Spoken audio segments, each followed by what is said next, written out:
Hello students, my self Ashish Singh. Organic chemistry series के इस video lecture में आप सबका स्वागत है। आज हम यहाँ पे जो टॉपिक शुरू करने वाले हैं ये बहुत ही इम्पॉर्टेंट है।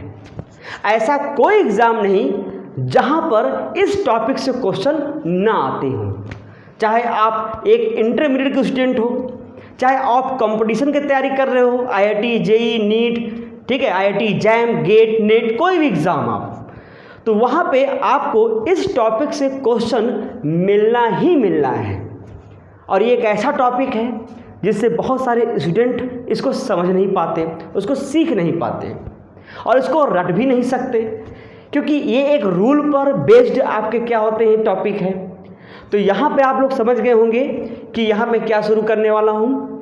मैं शुरू करने वाला हूँ ऑर्गेनिक कंपाउंड्स के क्लासिफिकेशन एंड नॉमेनक्लेचर। तो पूरे एंटायर ऑर्गेनिक केमिस्ट्री को अगर आप देखिए तो वहाँ पर कार्बन के ही कंपाउंड मिलते हैं। क्यों? क्योंकि कार्बन में ये प्रॉपर्टीज़ मिलती हैं कि वो इनफाइनाइट नंबर ऑफ कंपाउंड बना सके। ऊपर वाले ने कार्बन में कूट के वो प्रॉपर्टीज़ दे रखी हैं, जिसके बारे में आपके प्रीवियस वीडियो लेक्चर में ढंग से हम लोगों ने चर्चा किया हाइब्रिडेशन वाले में। ठीक है, हाइब्रिडेशन का जो वीडियो लेक्चर है आप लोग जरूर देखिएगा उसको, बहुत ही बेहतरीन कॉन्सेप्ट उसमें मैंने आपको दिया है। तो बेटा यहाँ पे जो हमारा ऑर्गेनिक कंपाउंड है उसके नाम के लिए, उसको नाम को देने के लिए उसका क्या नाम हो, ठीक है, एक यूनिवर्सल नाम हो जो पूरे वर्ल्ड में उसको अप्लाई कर सके, इसकी ज़रूरत क्यों पड़ गई। इसका मतलब देखा जाए कि आईयूपीएसी नेम आप लोग मतलब कहते हुए फिरते हो, है ना, और फिर उसको ढंग समझते नहीं हैं और फिर किसी कंपाउंड के नॉमेनक्लेचर में फंस जाते हैं। लगभग 99% स्टूडेंट का यही हाल है, जो अपने आप को बहुत एक्सपर्ट कहता है मुझे सब आता है। एक क्वेश्चन दे दूंगा, आप समझ में आ जाएंगे कितने पानी में हैं। इसलिए जो जानते हैं वो भी देखें और जो जानते नहीं हैं वो भी देखें, क्योंकि ये बहुत ही इंपॉर्टेंट टॉपिक है। हल्के में न लीजिएगा, ये एग्ज़ाम में आता ज़रूर है। तो ये जो आईयूपीएसी नेम आप देखते हैं उसका फुल फॉर्म वगैरह सब बताऊंगा, पहले इसका थोड़ा एक बैकग्राउंड तो बना दें आपके लिए। ये जो आईयूपीएसी नेम होता है इसकी ज़रूरत ही क्यों पड़ गई। भाई कंपाउंड है, उसके सोर्स के अकॉर्डिंग, उसके डिस्कवरी के अकॉर्डिंग हम कुछ भी नाम दे दें, आखिर इसकी क्या जरूरत पड़ गई। इसकी ज़रूरत बेटा इसलिए पड़ गई क्योंकि ऑर्गेनिक कंपाउंड ये इनफाइनाइट नंबर मिलते हैं, मतलब कि अनगिनत मिलते हैं, इनको आप गिन नहीं सकते। कार्बन की प्रॉपर्टीज़ है हाइड्रोकार्बन की, ठीक है। तो होता क्या है कि जो डिस्कवरर, जो इस कंपाउंड को डिस्कवर किया हो या फिर उसके सोर्स के अकॉर्डिंग जहाँ से वो निकल रहा हो, हम उसके अकॉर्डिंग उसका नाम देते थे, ठीक है। तो इस तरीके से हम यहाँ पर 100, 200, 1000 तक नाम दे देते थे, लेकिन हर एक नाम को याद रखना बस की बात नहीं होती थी, क्योंकि कार्बन के कंपाउंड है, कार्बन चेन है, वहाँ पर फंक्शनल ग्रुप है। तो इस तरह से कॉमन नेम जिसे हम कहते हैं, कॉमन नेम उसका, तो कॉमन नेम हमें याद रखना या उसको समझना इतना पॉसिबल नहीं होता, ये कॉमन नेम। इसी को बेटा हम कहते हैं ट्राइवियल सिस्टम, ट्राइवियल सिस्टम, ठीक है। ट्राइबल सिस्टम को हिंदी में बेटा कहते हैं निरर्थक सिस्टम। वाकई में निरर्थक है ये, मतलब कि ये यूजफुल नहीं है, ठीक है, यूजलेस समझ लीजिए। तो इस ट्राइबल सिस्टम में होता क्या था कि हम सोर्स के अकॉर्डिंग इसका नाम देते, जैसे फॉर एग्जाम्पल जैसे हमने लिया एसिटिक एसिड। एसिटिक एसिड ये क्या है, कॉमन नेम है, यानी कि ट्राइबल सिस्टम से ये नाम दिया गया है। तो एसिटिक एसिड का फॉर्मूला सभी जानते हैं, CH3COOH, नहीं जानते हो तो ये होता है। अब ये जो एसिटिक एसिड, ये जो कंपाउंड है, ये कहाँ से नाम पड़ा, उसके सोर्स के अकॉर्डिंग। मतलब ये नाम आया है बेटा एसिटस से आया है, एसिटस। तो लैटिन में एसिटस का मतलब होता है विनेगर मतलब सिरका, ठीक है, जो आप लोग खाते हो दाल और चाउमीन वगैरह में, ठीक है। तो इस सिरके का मेन जो एलिमेंट, जो मेन कंपाउंड है वो क्या है, CH3COOH। तो इसीलिए इसका नाम क्या पड़ गया, एसिटिक एसिड, उसके सोर्स के अकॉर्डिंग। क्लियर। ऐसे ही देखो एक नाम है फॉर्मिक एसिड क्या है बेटा, HCOOH, ये है फॉर्मिक एसिड। इसका नाम कैसे पड़ा, फॉर्मिका नाम की एक लाल चींटी होती है, फॉर्मिका फॉर्मिका मीन्स रेड एंट, लैटिन में कहते हैं इसको रेड एंट्स, सब लैटिन से ही आए हैं, लैटिन ग्रीक से ही सब नाम आए हैं। तो इस लाल चींटी को क्या करेंगे, तावे पर भूज दीजिए, तावे पर उसको फ्राई करेंगे तो उसका जो वेपर बनता है, जो भाप बनता है, उसको कंडेंस कर दीजिए, ठंडा कर दीजिए, तो जो लिक्विड बन के तैयार होगा उसमें क्या मिलेगा, फॉर्मिक एसिड मिलेगा। ऐसे ही जो बर्रे है, मधुमक्खी है, लाल चींटी के जो डंक है, उन्हीं में ये सब मिलते हैं। इन्हीं जब काटते हैं तो बहुत ज़्यादा इरिटेशन होता है इन्हीं की वजह से, तो सोर्स के अकॉर्डिंग है। ऐसे ही बेटा वुड स्प्रिट क्या क्या बताऊँ, बहुत सारे हैं ऐसे, ठीक। वुड स्प्रिट क्या है, ये CH3COH मैथाइल अल्कोहल। तो इस मैथाइल अल्कोहल को वुड से सिंथेसाइज किया था, डिस्टिलेशन एक प्रोसेस होता है, उससे ये मैथाइल अल्कोहल बनाया गया था। तो सोर्स के अकॉर्डिंग इसको क्या कह दिया है, वुड स्प्रिट। तो ऐसे बहुत सारे नाम मिल जाएंगे आपको, बहुत सारे नाम मिल जाएंगे। लेकिन ये जो नाम है, ये जो नेम है, ये एक लिमिटेड है। लिमिटेड मतलब कि एक लोकलाइज्ड नाम कह सकते हो, ये सभी पर मतलब सब जगह यूनिवर्सल नहीं है। जैसे मैंने मान लिया कि जिसको मैं सिरका कह रहा हूँ, अगर इंग्लैंड में जाओगे तो सिरका कोई नहीं समझेगा, वहाँ विनेगर समझ लेंगे। यूरोप में जाएंगे तो एसिटस समझ लेंगे। लेकिन चाइना में चले गए तो चाइना वाला ये नहीं समझेगा सिरका क्या होता है, उनका तो लैंग्वेज ही अलग है, रसिया, ठीक है, जापान। तो अब यहाँ ये प्रॉब्लम आ गई कि पूरे वर्ल्ड में, पूरे विश्व में ऐसा एक नाम हो जो पूरी तरीके से अप्लाई होता हो। तो इसके लिए IUPAC ने एक सिस्टम बनाया, जिसको आप क्या पढ़ते हो, IUPAC सिस्टम। देखिए IUPAC एक कम्युनिटी है, ठीक है, एक संस्थान है, जहाँ पे दुनिया भर की केमिस्ट्री के जो भी रूल रेगुलेशन है, जो नियम कानून है, सब दिए जाते हैं। वही नियम कानून वगैरह हम लोग पढ़ते हैं, पढ़ाते हैं, आप लोग भी पढ़ते हैं, पढ़ाते हैं, और उसका एग्ज़ाम वगैरह है जो देकर अपना कैरियर बनाते हैं। तो दुनिया भर के जो भी केमिस्ट्री की प्रॉब्लम होती है, ये IUPAC सॉल्व करता है। IUPAC का फुल फॉर्म क्या होता है बेटा, international union of pure and applied chemistry. पहले केमिस्ट था, अब केमिस्ट्री हो गया, ठीक है। ये कहाँ पर है बेटा, ये स्विट्जरलैंड के जिनेवा एक प्लेस है, जिनेवा में ये है, बहुत खूबसूरत देश है। वहाँ पे ये आपका कम्युनिटी है, ये IUPAC संस्थान है, जहाँ दुनिया भर के केमिस्ट्री को डील करते हैं। तो ऐसे बिना हाथ पैर के जो नाम हैं, जो लोकलाइज्ड नाम हैं, जिनको कोई डिस्कवरर या डिस्कवरी किया गया या सोर्स के अकॉर्डिंग जो नाम दिया गया, तो इनको एक रूल में लाया गया, एक सिस्टम में लाया गया।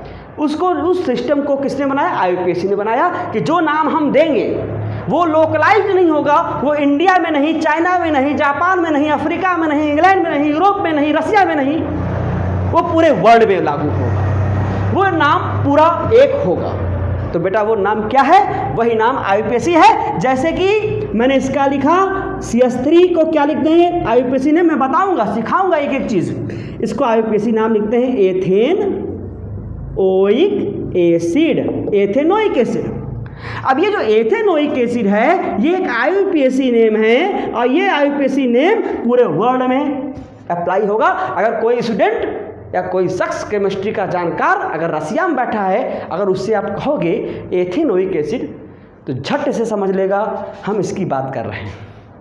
चाइना में जाइए, जापान में जाइए, ऑस्ट्रेलिया में जाइए, अफ्रीका में जाइए, अमेरिका में जाइए, ब्राज़ील में जाइए, जहाँ जाओ एथेनोइक बताओ, वो समझ जाएगा CH3COH की बात हो रही, क्योंकि ये IUPAC का दिया हुआ नेम है।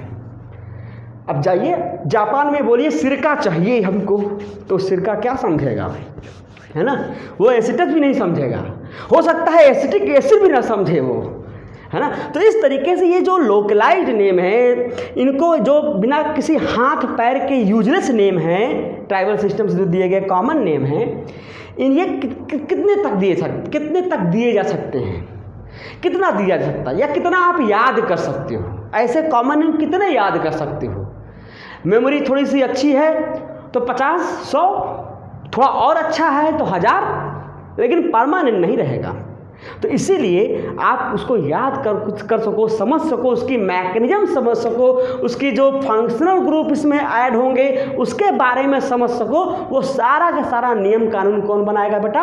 IUPAC बताएगा। हम उसी सिस्टमेटिक तरीके को सीखेंगे। और मैं आपसे मतलब क्या कहूँ, जब आप मेरे साथ जुड़ेंगे तो इस IUPAC नेम को चुटकी बजाते सॉल्व करेंगे। पूरी गारंटी है मेरी, पूरी फुल गारंटी है, मतलब कि वादा करता हूँ। बस शर्त यह है कि आपको मेरे साथ जुड़े रहना है। अगर आपने एक भी वीडियो लेक्चर मिस किया बेटा तो फिर मैं जिम्मेदार नहीं हूँ। आपको अगर अच्छे से नाम सीखना है तो जो मैं कहूँ, जो नियम बताऊँ उसी नियम पे चलिएगा।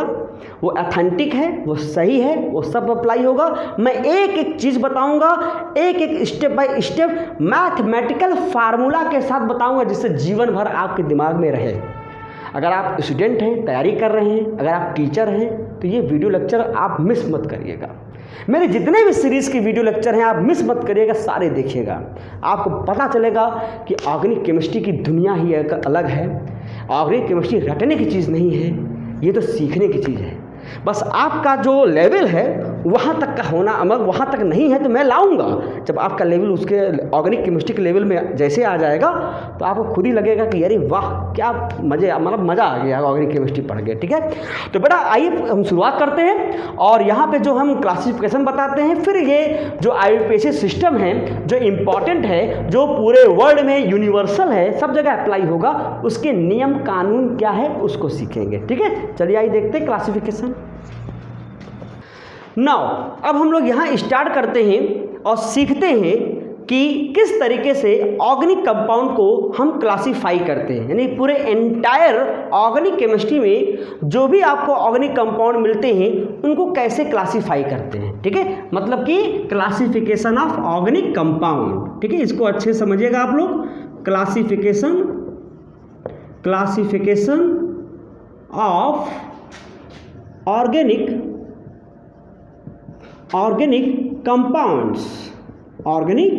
कंपाउंड्स।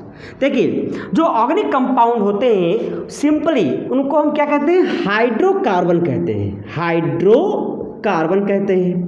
ठीक है, और इसी हाइड्रोकार्बन के ही डेरिवेटिव्स जो होते हैं वो आपके फंक्शनल ग्रुप के साथ जुड़कर वो कंपाउंड बनाते हैं, जैसे alcohol, aldehyde, carboxylic acid, ester, ऐसे तमाम तरीके के होते हैं। तो हम वहाँ पर फंक्शनल ग्रुप के अकॉर्डिंग क्लासीफाई करते हैं।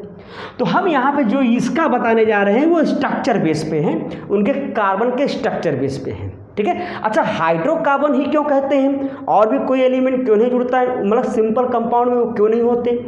होता क्या है कि ये कार्बन और हाइड्रोजन, जो हाइड्रोकार्बन है इनमें यही मिलता है मैक्सिमम। क्यों? क्योंकि कार्बन की इलेक्ट्रोनेगेटिविटी कितनी होती है बेटा? 2.5, और हाइड्रोजन की कितनी होती है? 2.1। इनके बीच अगर हम देखें तो इनके इलेक्ट्रोनेगेटिविटी का जो डिफरेंस है वो बहुत लो है, बहुत कम है, जिसकी वजह से ये मोस्टली ये क्या होते हैं? कोवैलेंट होते हैं, मोस्टली कोवैलेंट होते हैं। आयनिक करैक्टर इमेज नहीं मिलता है मैक्सिमम। तो इस वजह से इसके कार्बन और हाइड्रोजन के ही मैक्सिमम आपको क्या देखने को मिलते हैं? कंपाउंड देखने को मिलते हैं, और इन्हीं के ही सब डेरिवेटिव होते हैं जो आप पढ़ते हो, अल्कोहल, एल्डिहाइड, कीटोन, ये सब। ठीक है, तो आइए स्ट्रक्चर के बेस पे देखते हैं कि जो कार्बन है, ये कार्बन के जो स्ट्रक्चर हम बनाते हैं ऑर्गेनिक कंपाउंड में, जो स्केलेटल स्ट्रक्चर बनाते हैं, जो स्ट्रक्चरल फार्मूला लिखते हैं, उसके बेस पर हम कैसे क्लासिफिकेशन करते हैं इसका। ठीक है, तो इसके बेस पर अगर हम क्लासीफाई करें तो जितने पूरे मतलब कि एंटायर ऑर्गेनिक कंपाउंड को हम दो कैटेगरी में यहाँ क्लासीफाई करते हैं। इनको दो कैटेगरी में बेटा क्लासीफाई करेंगे, बहुत ध्यान समझिएगा। पहली कैटेगरी जो हो जाएगी ये हो जाएगा ओपन चेन स्ट्रक्चर। इनका जो हाइड्रोकार्बन में जो कार्बन होंगे वो एक ओपन चेन टाइप के होंगे। इसे हम कहेंगे ए साइक्लिक, यानी कि यहाँ साइक्लिक फॉर्म नहीं करेंगे। ऐसा नहीं कि ये कार्बन है, ये आपके क्या, इसे ओपन चेन कहेंगे। जब इसके एंड को आप जोड़ दीजिए तो यही साइक्लिक बन जाएगा, जो उसका अगला वाला पार्ट हो जाएगा। इसे हम कहेंगे क्लोज्ड चेन, मतलब जो इसके एंड हैं वो जोड़ देंगे। ये तो आपके क्या हो जाएंगे बेटा? ये तो हो जाएंगे ओपन चेन। क्लोज चेन को ही क्या कहते हैं? और साइक्लिक। इसमें क्या होंगे, जो आपके हाइड्रोकार्बन यानी कि जो कार्बन है उनके जो ओपन चेन है उनके एंड, उनके किनारे जुड़ जाएंगे और एक साइक्लिक स्ट्रक्चर फॉर्म कर लेंगे। तो इस तरीके से हम इनको क्या करते हैं, दो कैटेगरी में पहले क्लासीफाई करेंगे। तो जो एंटायर ऑर्गेनिक केमिस्ट्री है तो उनमें यही दो तरीके के ही आपको कंपाउंड देखने को मिलते हैं, जिसको हम आगे आपको बताएंगे अच्छे से डिटेल में। अगर ओपन चेन की बात करें, जो एसाइक्लिक कंपाउंड है इनको भी हम आज स्टडी आसान करने के लिए, सिंपल करने के लिए दो कैटेगरी में डिवाइड कर देते हैं। एक क्या होता है सैचुरेटेड हाइड्रोकार्बन या सैचुरेटेड ऑर्गेनिक कंपाउंड, और एक होता है अनसैचुरेटेड। तो सैचुरेटेड का मतलब क्या हुआ, इनमें कार्बन के बीच में आपको सिंगल बॉन्ड मिलेगा एंटायर मॉलिक्यूल में, ठीक है, सिंगल बॉन्ड आपको देखने को मिलेगा, ठीक है। और जब एंटायर मॉलिक्यूल में जब आपको कार्बन सिंगल बॉन्ड देखने को मिल रहा है तो उनको आप क्या कह दोगे, सैचुरेटेड हाइड्रोकार्बन या सैचुरेटेड ऑर्गेनिक कंपाउंड, ठीक है। और इन्हीं को हम कहते हैं बेटा एल्केन। क्या कहते हैं इसको, एल्केन कहते हैं, इन्हीं को कहते हैं एल्केन, जिसको आपने पढ़ा होगा, बिल्कुल देखा होगा। इसका जनरल फॉर्मूला क्या होता है, CnH2n+2। ये आपने पढ़ा जरूर होगा, नहीं पढ़ा तो कोई बात नहीं, जो मैं बता रहा हूँ आप उसको देखिए, ठीक है।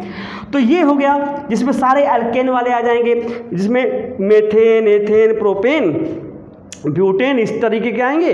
और उन्हीं के जो आपके डेरिवेटिव्स होंगे, जैसे अल्कोहल के साथ हैं तो आपका मेथाइल अल्कोहल, एथाइल अल्कोहल, मतलब जो उनके डेरिवेटिव्स कंपाउंड होंगे एल्केन के, वो इस कैटेगरी में आ जाएंगे, ठीक है।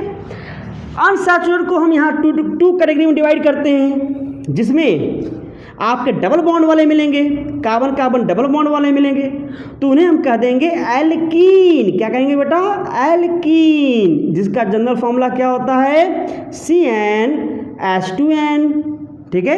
इनके जो डेरिवेटिव होंगे वो सब इसी में आ जाएंगे, कार्बन डबल बॉन्ड वाले में, ठीक है। और दूसरा क्या होंगे, कार्बन ट्रिपल बॉन्ड, ठीक है। तो इन्हीं को हम कहते हैं एल्काइन। क्या कहते हैं बेटा, एल्काइन। इसका जनरल फॉर्मूला क्या होगा, CnH2n-2। n क्या है, कार्बन नंबर। देखो एल्कीन और एल्काइन में जो मिनिमम रिक्वायरमेंट है कार्बन को 2 से है, बट एल्केन में क्या होगा, 1 से। जैसे इसका सिंपल फॉर्मूला लिखना चाहें तो n=1 कर दीजिए, तो n=1 कर देंगे तो मीथेन बन जाएगा। यहाँ पे मिनिमम 2 कार्बन होना चाहिए, तो इसका जो सिंपल फॉर्मूला बनेगा वो एथीन बनेगा, ethene, CH2 double bond CH2। और यहाँ पर जो सिंपल फार्मूला बनेगा, जो सिंपल कंपाउंड होगा वो एसिटिलीन होगा। एसिटिलीन ये आपका क्या है, कॉमन नेम है, ठीक है, कॉमन नेम है, अभी आईयूपीएसी नेम बताएंगे अभी आपको, ठीक है। तो ये एसिटिलीन हो जाएगा। इसका आईयूपीएसी नाम बेटा हो जाता है एथाइन। क्या होता है, एथाइन। क्लियर। तो जितने भी दुनिया भर के ओपन चेन कंपाउंड हैं जो एसाइक्लिक टाइप के हैं, उनको हम 2 कैटेगरी में यहाँ पे क्या करते हैं, क्लासीफाई करते हैं। सैचुरेटेड जिसमें कार्बन सिंगल बॉन्ड मिलते हैं, अनसैचुरेटेड जिसमें डबल बॉन्ड और ट्रिपल बॉन्ड मिलते हैं, ठीक है। तो अगर सिंगल बॉन्ड वाले हैं तो एल्केन कहेंगे, और डबल बॉन्ड है तो एल्कीन कहेंगे, और ट्रिपल बॉन्ड है तो एल्काइन कहेंगे। इनके इन हाइड्रोकार्बन की भी अलग अलग स्टडी होती है, और इनके डेरिवेटिव की भी क्या होती है, अलग अलग स्टडी होती है। जैसे कि मान लो एल्केन है, अल्कोहल के साथ जुड़ गया तो उसकी हम स्टडी कर लिए। एल्कीन है, एल्डिहाइड के साथ, कीटोन के साथ, वो चीज़ें हम लोग आगे आराम से समझेंगे। तो अभी हम क्लासिफिकेशन समझ रहे हैं कि उनको किस तरीके से, उस कंपाउंड को कहाँ रख के हम स्टडी करेंगे। क्लियर है। तो ये आई होप आपको ये चीज़ें समझ में आ गई। अब आइए हम देखते हैं क्लोज्ड चेन में। तो क्लोज्ड चेन यहाँ 2 तरीके के मिलेंगे आपको। क्लोज्ड चेन यहाँ पे 2 तरीके की मिलेंगी। एक मिलेगा आपको बेटा homocyclic.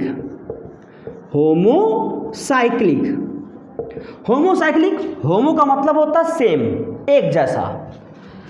And second is heterocyclic. Hetero का मतलब क्या होता है, अलग अलग। मतलब होमोसाइक्लिक में यहाँ पर केवल आपको कार्बन के ही चेन मिलेंगे, उस चेन में केवल कार्बन के ही एलिमेंट मिलेंगे, ठीक है। लेकिन हेट्रो में क्या होंगे, उस कार्बन के साइक्लिक चेन में हमारा कि कार्बन के अलावा दूसरा एलिमेंट आ जाएगा। जैसे देखो यहाँ पर जैसे होमोसाइक्लिक है तो ओनली कार्बन, ये ओनली कार्बन, जैसे साइक्लोब्यूटेन बन गया। क्या बन गया? साइक्लोब्यूटेन। कार्बन की सारी वैलेंसी को अगर हम हाइड्रोजन के साथ जोड़ दें, ये देखो जोड़ दिया ना, तो जोड़ दिया तो क्या बन गया? साइक्लोब्यूटेन। ठीक है, 4 कार्बन में ब्यूटेन। अभी आगे आएगा, अभी आप क्लासिफिकेशन सीख लीजिए। हेट्रोसाइक्लिक में क्या हो जाएंगे? देखिए यहाँ पे कार्बन है, कार्बन है, कार्बन है, देखो ये ऑक्सीजन आ गया। मतलब इस पूरे साइक्लिक चेन में, यानी कि ये क्लोज चेन में, साइक्लिक स्ट्रक्चर में कार्बन कार्बन ऑक्सीजन आ गया ना ऑक्सीजन।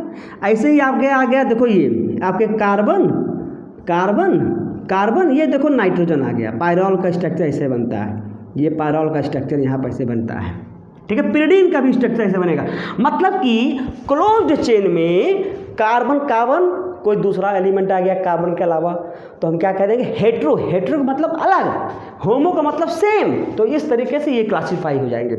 इनको हम फर्दर क्लासीफाई भी करते हैं। कैसे? चलिए देखते हैं। इसका आप स्क्रीनशॉट ले लीजिए या इसको नोट डाउन कर लीजिए। ठीक है, अभी एक एक करके हम इसको और डिटेल में बताते हैं। तो चलिए मिटा देते हैं। मिटा के यहाँ मैं लिख दे रहा हूँ फटाफट। देखिए होमोसाइक्लिक को भी हम फर्दर क्लासीफाई करते हैं। होमोसाइक्लिक को फर्दर क्लासीफाई करेंगे। देखिए होमोसाइक्लिक यहाँ पे 2 तरीके के हो सकते हैं। कैसे? देखिए मैं यहाँ क्लासीफाई कर रहा हूँ। एक यहाँ पे हो सकता है बेटा एलिसाइक्लिक, एलिसाइक्लिक, और एक होता है एरोमेटिक। एरोमेटिक, सारी चीज़ें क्लियर होंगी। एरोमेटिक तो एलिसाइक्लिक, ये देखो ए साइक्लिक है ना, तो ए साइक्लिक को हम बेटा एलिफैटिक कहते हैं। जो इसके हाइड्रोकार्बन होते हैं उनको एलिफैटिक भी कहते हैं। एलिफैटिक, तो एलिफैटिक कैसा है? आपका ओपन चेन है, ये है, तो इसी को साइक्लिक में ला देना है। जैसे मान लो ये मैंने लिखा प्रोपेन, CH3 CH2 CH3, कितने कार्बन है यहाँ पर? 3 कार्बन है। तो क्या कह दिया? एलिफैटिक का ये आपका हो जाएगा कैटेगरी में।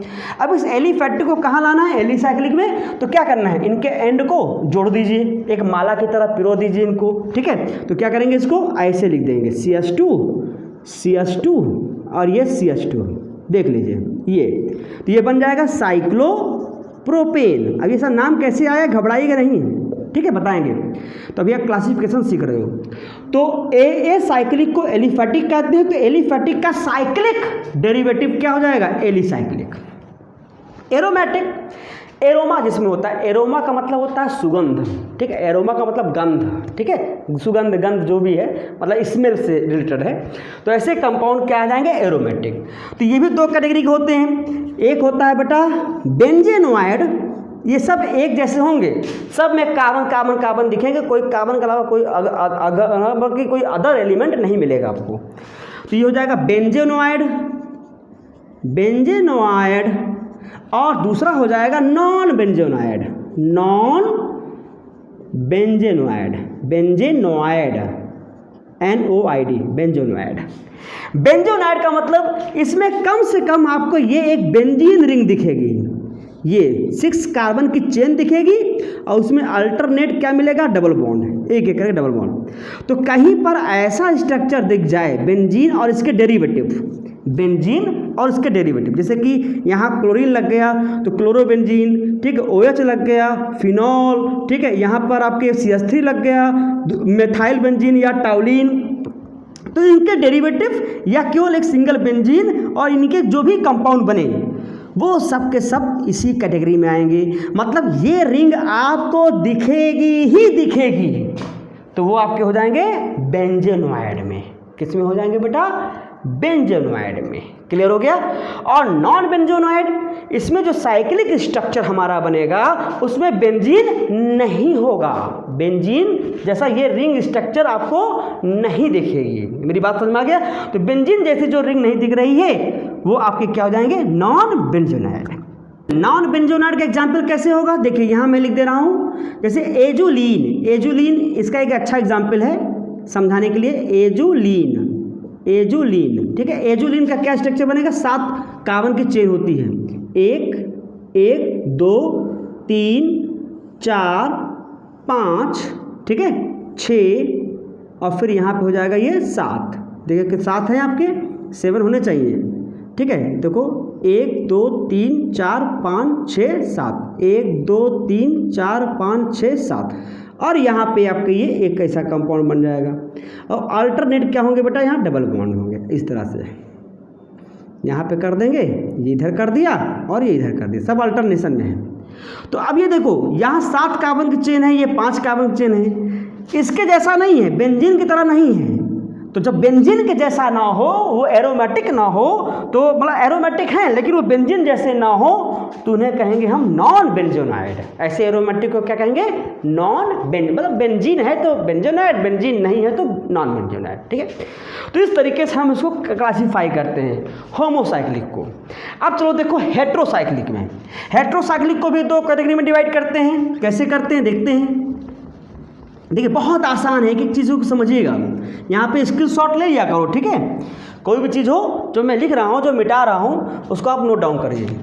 देखिए हेट्रोसाइक्लिक में कार्बन के अलावा आपको अदर एलिमेंट जैसे नाइट्रोजन है, ऑक्सीजन है, सल्फर है, ये दिखेंगे। ठीक है, तो इनको भी 2 कैटेगरी में हम क्लासीफाई करते हैं, इनको भी 2 कैटेगरी में हम क्लासीफाई करेंगे। मतलब कि एलिसाइक्लिक, ये जैसे आपके ये हैं, और एरोमेटिक, एलिसाइक्लिक और एरोमेटिक में हम इसको क्लासीफाई करेंगे। एलिसाइक्लिक, ठीक है, साइक्लिक स्पेलिंग देख लीजिएगा, एंड एरोमेटिक, एरोमेटिक।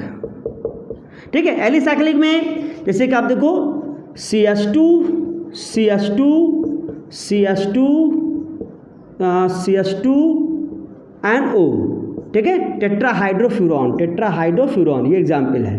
मतलब कार्बन है 1 2 3 4, 4 कार्बन है, टेट्रा मतलब 4, और ये O है तो फ्यूरॉन वहाँ लगता है, उसका डेरिवेटिव है, फ्यूरॉन का डेरिवेटिव है, इसीलिए इसका नाम पड़ गया ये कैसा, एलिसाइक्लिक है। तो 4 कार्बन यानी कुल जो हमारा मेंबर है वो 5 मेंबर की चेन है, 5 मेंबर की साइक्लिक चेन है, जिसमें कार्बन कार्बन फिर क्या आ गया, ऑक्सीजन, यानी कार्बन के अलावा क्या आ गया, ऑक्सीजन। तो ये क्या किस में आ जाएगा बेटा, हेट्रोसाइक्लिक, मतलब कि हेट्रोसाइक्लिक का कौन सा फॉर्म है, ये एलिसाइक्लिक। ठीक है, अब एरोमेटिक में बेंजीन नहीं मिलेगी, ये बेंजीन भी एरोमेटिक है लेकिन एरोमेटिक जैसी प्रॉपर्टीज रखेंगे, जैसे कि पाइरॉल, ये देखो पाइरॉल, ये सब पाइरॉल होंगे, हेट्रोसाइक्लिक में आएंगे। हेट्रोसाइक्लिक एरोमेटिक कंपाउंड होते हैं ये। फ्यूरॉन, फ्यूरॉन, फ्यूरॉन आ गया, ये देखो फ्यूरॉन, फ्यूरॉन ये आ गया। पिरिडीन, पिरिडीन सभी जानते हैं, नाम सुना होगा, नाम तो सुना होगा, ये है पिरिडीन, ये देखिए इस तरीके से। तो ये सब किस में आएंगे, हेट्रोसाइक्लिक में, हेट्रोसाइक्लिक में आएंगे।